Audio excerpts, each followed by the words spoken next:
नमस्कार। आज हम एक ऐसे ऑनलाइन वीडियो के तर्कों को समझने की कोशिश करेंगे जो संगठित धर्म यानी ऑर्गेनाइज्ड रिलीजन की भूमिका और उसके असर पर कुछ बहुत गहरे सवाल उठाता है। चलिए देखते हैं कि इसके मुख्य तर्क आखिर हैं क्या। तो इस पूरे विश्लेषण की शुरुआत होती है चमत्कार की धारणा पर एक सवाल उठाने से। कहानी कुछ ऐसी है कि अहमदाबाद में एक प्लेन क्रैश होता है जिसमें 300 से ज्यादा लोगों की मौत हो जाती है। लेकिन उसी मलबे से एक धार्मिक ग्रंथ पूरी तरह से सुरक्षित बिना किसी नुकसान के मिलता है। और यहीं पर यह वीडियो एक बहुत अहम सवाल सामने रखता है। क्या हमें इसे एक किताब को बचाने वाला चमत्कार मानना चाहिए, या फिर एक ऐसी भयानक त्रासदी जो 300 इंसानी जिंदगियों को नहीं बचा सकी? ये सवाल हमें इस पर सोचने के लिए मजबूर करता है कि हम चमत्कार को आखिर देखते कैसे हैं। चमत्कारों पर यह सवाल हमें एक और गहरे मुद्दे तक ले जाता है। आखिर ये जो विश्वास है, ये जो आस्था है, इसकी जड़ें कहाँ हैं? वीडियो का तर्क है कि इसकी शुरुआत होती है डर से।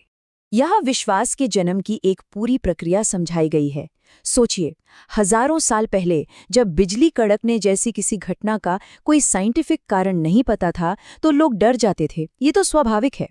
फिर कोई एक इंसान खड़ा होता और दावा करता कि ये तो ईश्वर का गुस्सा है और सिर्फ उसे ही पता है कि इसे शांत कैसे करना है। और बस इसी डर के आधार पर विश्वास और कंट्रोल का एक पूरा सिस्टम बना दिया गया। और ये कहावत, मानो तो पत्थर भी भगवान है, ना मानो तो पत्थर सिर्फ पत्थर है, इस पूरी बात को बिल्कुल साफ कर देती है। मतलब किसी भी चीज की शक्ति अक्सर उसमें नहीं होती, बल्कि हमारे मानने या न मानने में होती है। तो अगर विश्वास डर से पैदा होता है और उसे किसी भी चीज में डाला जा सकता है, तो इसका अगला लॉजिकल स्टेप क्या होगा? इसका इस्तेमाल पावर हासिल करने और समाज को कंट्रोल करने के लिए किया जाता है। वीडियो का तर्क है कि समय के साथ धर्म को इस्तेमाल करने का तरीका भी बदल गया है। जहां पहले इसका इस्तेमाल प्रकृति के अनजाने डर से लोगों को काबू में रखने के लिए होता था, वहीं आज इसका इस्तेमाल लोगों को एक दूसरे के खिलाफ बांटकर राजनीतिक फायदे जैसे कि वोट हासिल करने के लिए किया जा रहा है। आज के समय में इसके उदाहरण हर तरफ हैं। चाहे वो सुन्नी और शिया के बीच का सदियों पुराना संघर्ष हो, ब्राह्मण और दलित के बीच का सामाजिक भेदभाव हो, या फिर धर्म की रक्षा के नाम पर होने वाली हिंसा और आतंकवाद। वीडियो का दावा है कि इन सभी विभाजनों की जड़ें ऑर्गेनाइज्ड रिलीजन की राजनीति में बहुत गहरी हैं। अच्छा, इस कंट्रोल और बंटवारे के खेल को और आसानी से समझने के लिए ये विश्लेषण कुछ विवादास्पद आध्यात्मिक गुरुओं यानी गॉडमैन की केस स्टडीज सामने रखता है। पहला नाम आता है आसाराम बापू का। एक वक्त था जब देश के बड़े बड़े नेता उनके चरणों में झुकते थे, और आज वही आसाराम बलात्कार के जुर्म में जेल में है। दूसरा केस है गुरमीत राम रहीम का, जिस पर हत्या और बलात्कार जैसे संगीन आरोप हैं। इसके बावजूद उसे बार बार पैरोल मिलना कहीं न कहीं राजनीतिक संरक्षण और हमारे न्याय सिस्टम पर गंभीर सवाल खड़े करता है। तो यहाँ एक अहम सवाल उठता है, इतने गंभीर क्रिमिनल चार्जेस के बावजूद इन लोगों के फॉलोअर्स कम क्यों नहीं होते और इन्हें सिस्टम से इतना सपोर्ट क्यों मिलता है? वीडियो के मुताबिक ये पूरी इंडस्ट्री लोगों की आस्था का फायदा उठाकर ही चलती है। हवा में नारियल तैराने जैसे बनावटी चमत्कार दिखाकर लोगों की सवाल पूछने की क्षमता को दबा दिया जाता है।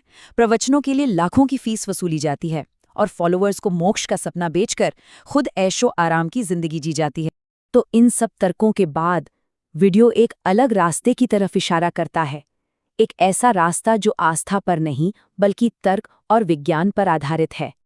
देखिए, विज्ञान और धर्म के बीच की ये लड़ाई कोई नई नहीं है, ये तो सदियों से चली आ रही है। वीडियो में गैलीलियो का उदाहरण दिया गया है, जिन्हें सिर्फ इसलिए सजा मिली क्योंकि उनका सच कि पृथ्वी सूर्य का चक्कर लगाती है चर्च की मान्यताओं के खिलाफ था।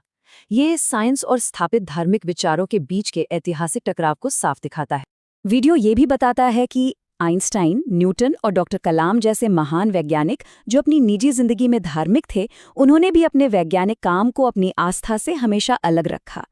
आइंस्टाइन के लिए ईश्वर का मतलब प्रकृति के नियम थे। न्यूटन ने धर्म को अपनी खोजों पर हावी नहीं होने दिया, और डॉक्टर कलाम का तो साफ मानना था कि विज्ञान और व्यक्तिगत विश्वास ये दो अलग अलग चीजें हैं। ओशो का ये कथन इसी विचार को और ताकत देता है कि शिक्षा और तर्क में वो शक्ति है जो धीरे धीरे अंधी आस्था की जगह ले सकती है। और आखिर में भगत सिंह के शब्द हमें याद दिलाते हैं कि इंसानियत की सेवा के लिए किसी स्वर्ग या इनाम के लालच की कोई जरूरत नहीं होती। उनकी प्रेरणा निस्वार्थ भाव से आज़ादी और मानवता के लिए थी। तो ये पूरा विश्लेषण हमें इस आखिरी सवाल पर लाकर छोड़ देता है, हमारे लिए सर्वोच्च मूल्य क्या होना चाहिए? बिना सवाल किए किसी बात पर यकीन कर लेना या फिर तर्क और विवेक का इस्तेमाल करने वाली मानवता? ये वीडियो हमें इन्हीं सवालों पर गहराई से सोचने के लिए छोड़ जाता है।